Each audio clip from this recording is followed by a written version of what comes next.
ಚಿಕ್ಕೋಡಿ ಪ್ರತ್ಯೇಕ ಜಿಲ್ಲೆಯನ್ನಾಗಿ ಘೋಷಿಸಬೇಕೆಂದು ಒತ್ತಾಯಿಸಿ ರಿಕ್ಷಾ ಮಾಲೀಕರು ಮತ್ತು ಚಾಲಕರ ಸಂಘವು ಚಿಕ್ಕೋಡಿ ಬಸ್ ನಿಲ್ದಾಣದಿಂದ ಬಸವೇಶ್ವರ ವೃತ್ತದವರೆಗೆ ಬೃಹತ್ ಪ್ರತಿಭಟನೆ ಮೆರವಣಿಗೆ ನಡೆಸಿತು. ಈ ಮೆರವಣಿಗೆಗೆ ಚಿಕ್ಕೋಡಿ ಮಠದ ಸಂಪಾದನಾ ಮಹಾಸ್ವಾಮೀಜಿಗಳು ನೇತೃತ್ವ ವಹಿಸಿದ್ದರು. ಮೆರವಣಿಗೆಯು ಬಸ್ ನಿಲ್ದಾಣದಿಂದ ಹೊರಟು ಮಹಾವೀರ ವೃತ್ತ, ಕೆಸಿ ರಸ್ತೆ, ಗುರುವಾರಪೇಟೆ, ಸೋಮವಾರಪೇಟೆ ಮಾರ್ಗವಾಗಿ ಬಸವೇಶ್ವರ ವೃತ್ತವನ್ನ ತಲುಪಿತು. ಈ ವೇಳೆ ಪ್ರತಿಭಟನಾಕಾರರು ಚಿಕ್ಕೋಡಿ ಜಿಲ್ಲೆ ರಚನೆಗೆ ಆಗ್ರಹಿಸಿ ಘೋಷಣೆಗಳನ್ನ ಕೂಗಿದರು. ಅಲ್ಲದೆ ಸರ್ಕಾರದ ವಿರುದ್ಧ ಧಿಕ್ಕಾರ ಕೂಗಿ ಆಕ್ರೋಶ ವ್ಯಕ್ತಪಡಿಸಿದ್ದಾರೆ. ಪೊಲೀಸರು ಪರಿಸ್ಥಿತಿಯನ್ನ ನಿಯಂತ್ರಿಸಲು ಹರಸಾಹಸ ಪಡಬೇಕಾಯಿತು. ಪ್ರತಿಭಟನಾಕಾರರೊಂದಿಗೆ ಸಾರ್ವಜನಿಕರು ಕೈಜೋಡಿಸಿದ್ದು ಕಂಡುಬಂದಿದೆ. ರಿಕ್ಷಾ ಮಾಲೀಕ ಚಾಲಕರ ಸಂಘದ ಅಧ್ಯಕ್ಷ ಉದಯ ಟಗರೆ ಮಾತನಾಡಿ, ಮುಂಬರುವ ಚಳಿಗಾಲದ ಅಧಿವೇಶನದಲ್ಲಿ ಚಿಕ್ಕೋಡಿ ಗೋಕಾಕ ಜಿಲ್ಲೆ ಘೋಷಿಸಬೇಕು ಎಂದು ಆಗ್ರಹಿಸಿದರು.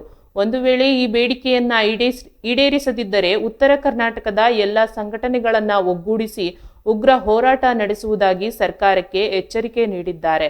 ಮಾಜಿ ಸೈನಿಕರ ಸಂಘವು ಪ್ರತಿಭಟನೆಗೆ ಬೆಂಬಲ ಸೂಚಿಸಿದ್ದು, ಸಂಘದ ಅಧ್ಯಕ್ಷ ವಿಜಯ ಇಟಿ ಮಾತನಾಡಿ, ಸರ್ಕಾರವು ಈ ಬೇಡಿಕೆಯನ್ನ ಈಡೇರಿಸದಿದ್ದರೆ ಚಿಕ್ಕೋಡಿಯ ಸುಮಾರು 16,000 ನಿವೃತ್ತ ಸೈನಿಕರು ಸೇರಿಕೊಂಡು ಉಗ್ರ ಹೋರಾಟ ನಡೆಸುವುದಾಗಿ ಜಿಲ್ಲಾ ಹೋರಾಟ ಸಮಿತಿಗೆ ಭರವಸೆ ನೀಡಿದ್ದಾರೆ.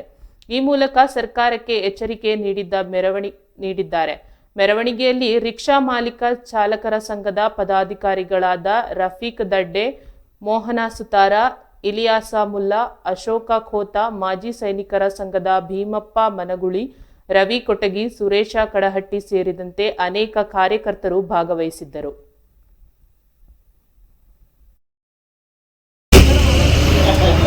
ಪರವಾಗಿ ಅವರಿಗೆ ತುಂಬ ಹೃದಯದ ಅಭಿನಂದನೆಗಳನ್ನು ಸಲ್ಲಿಸುತ್ತೇನೆ.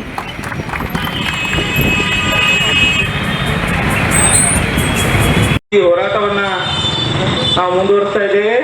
ನಮ್ಮ ಹಿರಿಯರಾದಂಥ ದಿವಂಗತ ಸಂಗಪ್ಪದ ಆಗಿರ್ಬೋದು ಹಾಗೂ ಮಾಜಿ ಶಾಸಕರಾದ ದತ್ತು ಯಲ್ಲಪ್ಪ ಅಕ್ಯಾಗಳಾಗಿರ್ಬೋದು, ಇವ್ರ ನೇತೃತ್ವದಾಗ ಹೋರಾಟವನ್ನು ನಾವು ಮಾಡ್ಕೊಂಡು ಬಂದ ಇದ್ವಿ. ಅದೇ ಥರ ಇವತ್ತಿನ ನೇತೃತ್ವ ವಹಿಸಿರತಕ್ಕಂಥ ಸಂಜನಾ ಬಡಿಗೇರ ಅವರಾಗಿರ್ಬೋದು, ಅರವಾಮಿ ಸರ್ ಆಗಿರ್ಬೋದು, ಚಂದ್ರಕಾಂತನ ಹುಕ್ಕೇರಿ ಆಗಿರ್ಬೋದು, ಇನ್ನು ಉಳಿದಂಥ